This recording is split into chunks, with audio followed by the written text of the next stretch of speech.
ഈ കാണുന്ന ചിക്കൻ പുലാവാണ് ഇന്നത്തെ സ്പെഷ്യൽ. 2 കപ്പ് സെല റൈസ് വെച്ചിട്ടാണ് ഞാനിത് ഉണ്ടാക്കിയിരിക്കുന്നത്. ഇതിൽ നമുക്ക് ആവശ്യമായിട്ടുള്ള സ്പൈസസ് ഒക്കെ എടുത്ത് നന്നായിട്ടൊന്ന് വറുത്ത് മാറ്റി വയ്ക്കാം. എന്നിട്ട് മിക്സർ ഗ്രൈൻഡറിലിട്ട് നന്നായിട്ടൊന്ന് പൊടിച്ചെടുക്കണം. സെല റൈസ് ഞാനിവിടെ വെള്ളത്തിൽ കുതിർത്ത് വെച്ചിരിക്കുന്നുണ്ട്. മലയിലയും ചിക്കൻ ക്യൂബും, ഒരു തക്കാളി, 4-5 ചെറിയുള്ളി, 4-5 വറ്റൽമുളക് വെള്ളത്തിൽ കുതിർത്തത്, ഇതെല്ലാം തയ്യാറാക്കി നമുക്ക് ഈ സമയത്ത് ഞാൻ അരി വേവിക്കാൻ വെക്കുന്നുണ്ട്. അരി വേവുന്ന സമയത്ത് നമ്മുടെ അടുത്തതെന്ന് വെച്ചാൽ ചിക്കനിൽ മസാല തേച്ച് വയ്ക്കുന്നതാണ്. ഞാനിവിടെ 1 കിലോ ചിക്കനാണ് എടുത്തിരിക്കുന്നത്. അതിലേക്ക് നമ്മൾ നേരത്തെ പൊടിച്ചു വെച്ച നമ്മുടെ സ്പൈസസിൻ്റെ പൗഡറും, ഒരു ഗ്രൈൻഡ് ചെയ്തിരിക്കുന്ന മസാലയും, കുറച്ച് സൺഫ്ലവർ ഓയിൽ ഒഴിച്ചിട്ട് ഇത് നന്നായിട്ടൊന്ന് മിക്സ് ചെയ്യാം. ഇതിലേക്ക് ഞാൻ കാശ്മീരി ചില്ലിയും ഉപ്പും ചേർക്കുന്നുണ്ട്.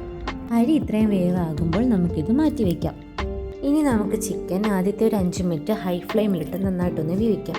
അതിനുശേഷം ഒരു അരമണിക്കൂറിട്ട് ചിക്കൻ പകുതി വേവാകുമ്പോഴേക്കും വേവിച്ച് വെച്ചിരിക്കുന്ന സെല റൈസ് എടുത്ത് 2 ലെയറായിട്ടിട്ട് ദമ്മിടാം.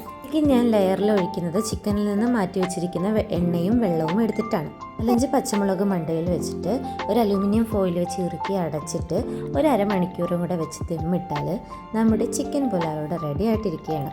എല്ലാവരും ട്രൈ ചെയ്യണേ.